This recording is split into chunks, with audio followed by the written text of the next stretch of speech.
Bismillahirrahmanirrahim. Assalamualaikum warahmatullahi wabarakatuh. Alhamdulillahirabbil alamin wa bihi nasta'in wa la umuri dunya wa din wa salatu wassalamu ala asyrofil anbiya'i wa mursalin sayyidina maulana Muhammadin wa ala alihi wa sahbihi ajma'in amma ba'd. Yang kami hormati Ibu Haja Zulaikha MAG MPD selaku dosen pengampu mata kuliah metode penelitian pendidikan. Dan tak ketinggalan pula teman-teman yang kami banggakan, yang kami cintai semuanya. Alhamdulillah, semoga kita tetap diberikan kesehatan selalu. Langsung saja mempersingkat waktu, kami dari kelompok 6 yang pada kesempatan siang hari ini kami bersama teman-teman, yaitu izinkan kami untuk memperkenalkan kepada teman-teman kami, yaitu satu saya sendiri Ahmad Syaifuddin Zuri, yang dua yaitu Mas Muhammad Nur Aska, terus ada Mbak Isna Hidayatur Rahma, terus selanjutnya ada Mbak Duratul Mukhlisah. Oke, langsung saja. Ini mereview jurnal penelitian tindakan kelas. Kebetulan ini saya akan membacakan identitas jurnal, yaitu judul peningkatan prestasi belajar pendidikan agama Islam melalui penerapan crowdsourced learning. Jurnal Najwa Jurnal Pendidikan Islam volume 11 nomor 2 tahun 2017. Penulis Nur Fadilah. Yang mereview kelompok 6 dari 5 Desember 2020. Langsung saja selanjutnya, yaitu di dalam jurnal tersebut itu ada kelebihan dan kelemahan juga. Yaitu kelebihannya, 1, susunan penelitian sistematis, dan 2, abstrak yang ditulis cukup mewakili seluruh isi jurnal. Yang ketiga, peneliti banyak mengambil referensi dalam pembuatan jurnal. Yang keempat, data-data yang tercantum dalam jurnal ini sudah relevan dan mudah dipahami. Yang kelima, metode yang dilakukan peneliti sudah sangat membantu membuat jurnal ini semakin relevan, yaitu dengan menggunakan PTK. Dan kelemahan, penulis kurang lengkap dalam pembahasan keseluruhan jurnal ini. Yang kedua, rumusan masalah tidak berbentuk pertanyaan. Mungkin itu sekedar identitas jurnal. Selanjutnya yaitu bab pertama yang akan disampaikan oleh Mbak Isna Hidayatur Rahma. Tempat dan waktu kami persilakan. Terima kasih.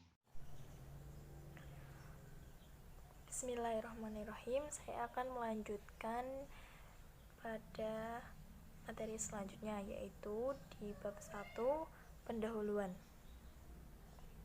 Oke, yang pertama itu ada di latar belakang.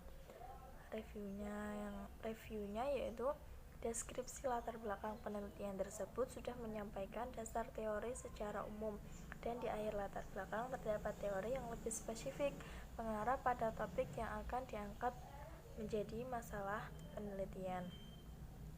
Kemudian yang di rumusan masalahnya yaitu mata pelajaran PAI dengan materi pembahasan mengenai rukun sholat pada siswa kelas 4 semester 1 SD Negeri 2 Gunung Sari tahun pelajaran 2015-2016 belum mencapai target yang diinginkan, yaitu siswa memahami dan mampu mempraktekkan rukun sholat dalam amaliyah sholat. Sebagian besar siswa belum mencapai target pembelajaran. Nah, review rumusan masalah yaitu masalah penelitian biasanya disajikan dalam bentuk pertanyaan, sedangkan di jurnal rumusan masalah hanya berbentuk deskripsi. Kemudian lanjut tujuan penelitian. Tujuan dari penelitian ini adalah mengetahui peningkatan prestasi belajar pendidikan agama Islam melalui metode card chart pada siswa kelas 4 semester 1 SD Negeri Gunung Sari 1 Kecamatan Kaliori, Kabupaten Rembang tahun pelajaran 2015-2016. Nah, reviewnya yaitu tujuan penelitian dinyatakan dalam bentuk pernyataan dan sudah dilakukan oleh peneliti. Kemudian lanjut di metode penelitian. Metode penelitian yang ada dalam jurnal yaitu ada 3. Yang pertama tes evaluasi, yang kedua ada observasi, dan yang ketiga ada dokumentasi. Review metode yang kita lakukan yaitu deskripsi bahan-bahan penelitian detail. Prosedur penelitian disampaikan dalam bentuk cerita. Deskripsi prosedur atau metode jelas dan berurutan sehingga dapat menjamin prosedurnya diulang dengan hasil yang relatif sama oleh pembaca. Metode penelitian dan metode statistik yang digunakan harus scientific. Gambar rangkaian catatan dideskripsikan dengan jelas juga. Dan untuk materi selanjutnya nanti akan dilanjutkan oleh rekan saya. Terima kasih. Baik, saya lanjut di bab 2 isi artikel. Pada bab 2 isi artikel, yaitu yang pertama itu adalah pertama hasil pembelajaran awal. Seperti pada makalah di tabel 3 ada rangkuman hasil belajar siswa pada pembelajaran awal. Berdasarkan hasil pembelajaran awal, diketahui bahwa selama ini guru lebih sering menggunakan metode konvensional, yaitu ceramah dan diselingi dengan tanya jawab. Setiap siswa mendapatkan tugas yang sama dengan siswa yang lain. Guru lebih mendominasi selama proses pembelajaran, sedangkan siswa lebih banyak mendengarkan dan memperhatikan penjelasan disampaikan oleh guru. Dan sampai akhir nanti ada solusi-solusinya, yaitu menggunakan card chart. Nah, review dari saya, dari kelompok kami, yaitu untuk PTK, jawaban atas masalah penelitian hendaknya disajikan secara eksplisit. Penafsiran terhadap hasil penelitian dilakukan dengan menggunakan logika dan teori-teori yang ada.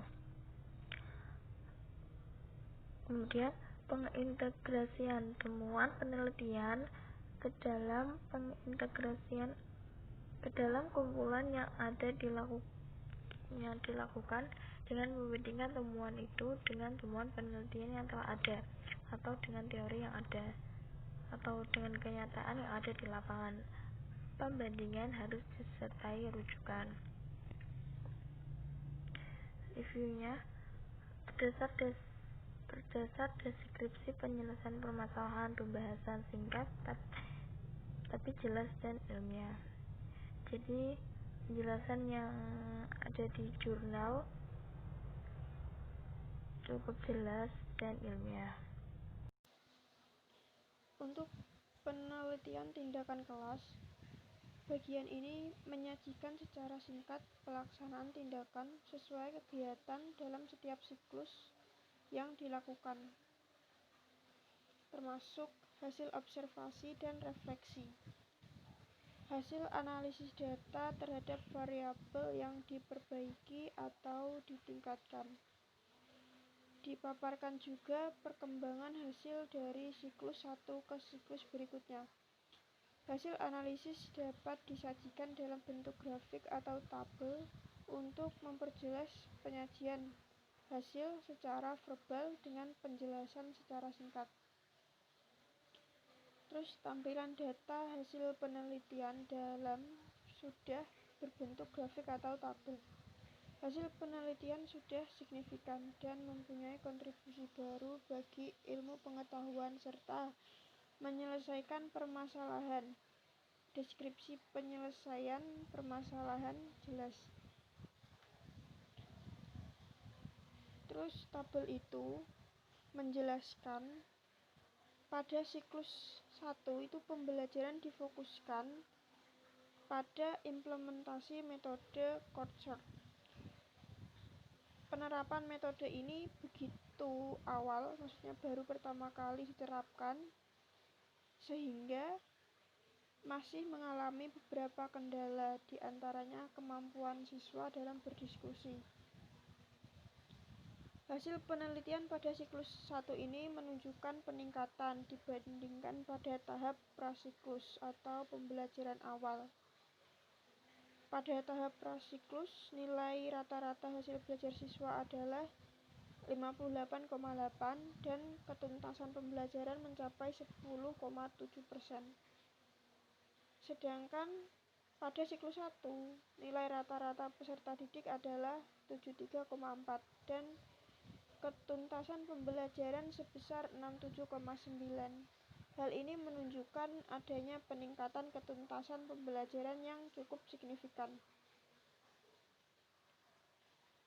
Terus pada siklus 2, hasil belajar siswa itu mengalami peningkatan.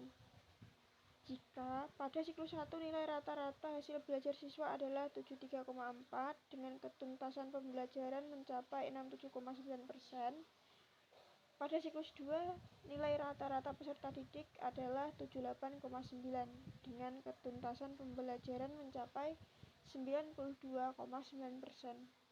Hal ini menunjukkan adanya peningkatan yang cukup signifikan untuk persentase aktivitas belajar siswa pada siklus 1. Pada siklus 1 adalah 71,4%, sedangkan pada siklus 2 naik menjadi 92,9%. Ada peningkatan aktivitas siswa yang cukup signifikan.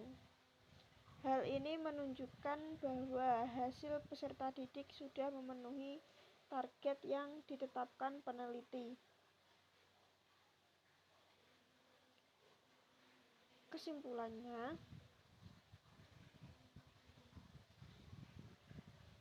penerapan metode Courtsort pada pembelajaran PAI itu mempermudah guru dalam mencapai target belajar yang diinginkan dan dapat mengoptimalkan suasana belajar siswa untuk menuntaskan hasil belajar peserta didik. Di samping itu, penerapan metode Courtsort juga dapat merangsang dan memunculkan keaktifan siswa.